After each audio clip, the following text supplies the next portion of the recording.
As protests against the war in Gaza grew on college campuses this week, we also got the clearest vision yet for what former President Trump might do with a second term. That brings us to the analysis of Brooks and Capehart. That's New York Times columnists David Brooks and Jonathan Capehart, associate editor for The Washington Post. Gentlemen, so good to have you both here. David, joining us from Chicago. Sorry to see you stuck in a television set over there. Jonathan, to you first.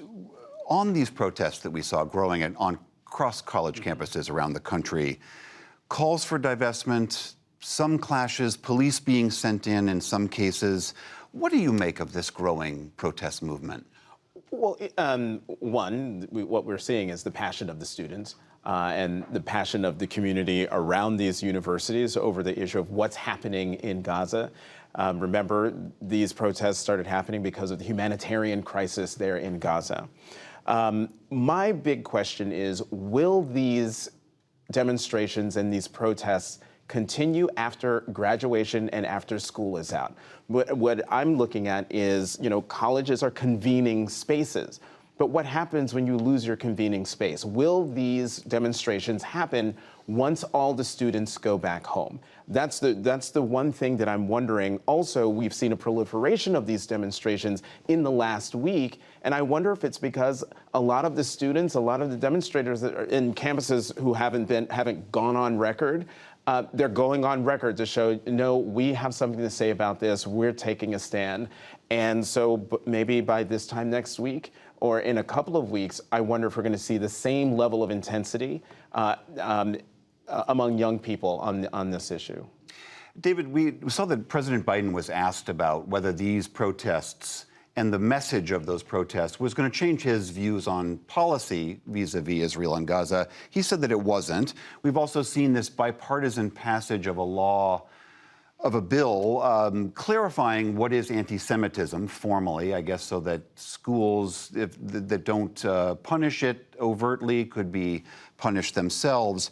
Do you think that there will be continued political reverberations from these protests? Yeah, I think big time. In the 1960s, Ronald Reagan ran for governor, running against the Berkeley protests. Richard Nixon ran for president, running against the protests. It's not so much the message of the protests, it's the violence that surrounds them. I'm teaching at the University of Chicago this term, and a couple hundred yards from here, the encampment at our school is there. And the university had a very clear policy. We celebrate your right to express your point of view, but we don't allow you to make the campus violent. We're not going to let you disrupt campus. We're not going to allow you to disrupt learning. And today, the president, Paul Osavados, sent out an email to everybody in the community saying, we celebrate the right to make your statements. Unfortunately, the students have been disruptive. They've torn down Israeli signs. They've silenced speakers. They've made the campus, they've interfered with learning in the campus. And so he sent out a somewhat ominous email. And I have to say, things are pretty tame here compared to a lot of the other places. So what Americans support is free speech. What they don't support is what looks like anarchy. And so I think if the protests continue to veer in the direction they're veering, you could see some pretty serious repercussions, which is why Biden is speaking, which is why Chuck Schumer is speaking, trying to distance himself from what the protesters are doing. I mean, Jonathan, a lot of the critics of these protests like to say that it's all anti-Semitism, just a hot stew of anti-Israeli bias. I was at one of the NYU protests earlier this week, and there is some of that, for sure, but it's mostly young people, as you were describing, who are despairing over what is happening in Gaza. How is it that people who care deeply about this issue can somehow protest and not risk being branded as anti-Semites? Okay, so excuse me. So there's anti-Semitism, but then you also you said anti-Israeli. I'm even conflating it myself here. Exactly, and that is the issue. It is possible to criticize the government of Israel, the state of Israel, the prime minister of Israel, the policies, what he says, his actions, without veering into ugly anti-Semitism. If you don't like what Prime Minister Benjamin Netanyahu is doing in Gaza, not allowing enough humanitarian aid to go through, that is a legitimate criticism. But to then go into all the ugliness, some of the ugliness that we've heard, that's not okay. I don't understand why it's so hard to state your objections without being bigoted about it. I'd like to pivot a little bit. David, this week Time Magazine published this really remarkable story about Donald Trump. It was called If He Wins, and it was based on 2 interviews with Trump and a series of interviews with his associates. And it lays out a series of ideas that Trump wants to enact or would consider enacting in his second term. I'm just going to put up a list of some of the things here.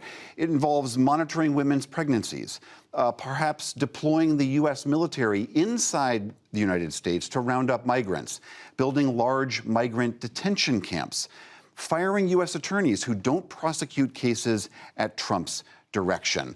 Now, I know some of these things we have heard from Donald Trump before, but I wonder when you see them all together like that, what do you make of this portrait of a possible second Trump administration? Yeah, I'm reminded of the first Trump administration when you couldn't believe your mind could get more mind-boggled than it already was by what he was doing. And this was a truly mind-boggling interview. The Republican Party used to be a party that wanted to restrict the power of the state. And this is a radical desire to expand the power of the presidency. And the idea that we're going to have National Guard rounding up immigrant families that have been here for years and years and deporting them, those images will get ugly.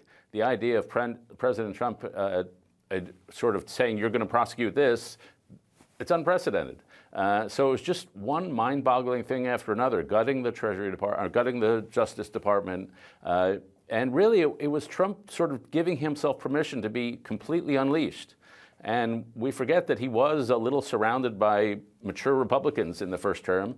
And now he's saying, no more of that. I'm going to do what I want. And this time, if reelected, he will have a cadre of Trumpians, which he did not have in 2017. And so it was really a display of radical authoritarianism, which he's proud of. How did you see it? In the run-up to this Time Magazine interview, we had been hearing from him on some of these things on the campaign trail, but before we've been hearing from senior advisors and supporters of his, say at Project 2025, going on the record talking. This is the Heritage Foundation, document for how a second Trump admin might unfold. Right, and they're pulling in all these resumes and the types of people who they would have at the ready as a turnkey operation for the next Republican president, who they think will be Donald Trump. Those were the people who were talking about this.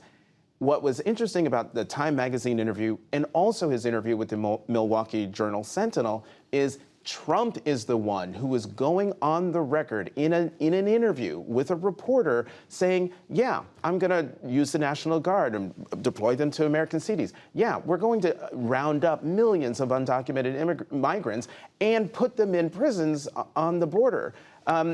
Yeah, we're going to do all of these things. And what was most chilling to me, well, among many things in the Time Magazine interview, was that I had always known about Project 2025. I've talked about it many times on my show on MSNBC. What I did not know was that Project 2025 is one of 4 groups out there right now who are planning for a Trump 2.0 administration, taking on various aspects so that if he does indeed win election in November, at maybe by 1 p.m. on January 20th, 2025,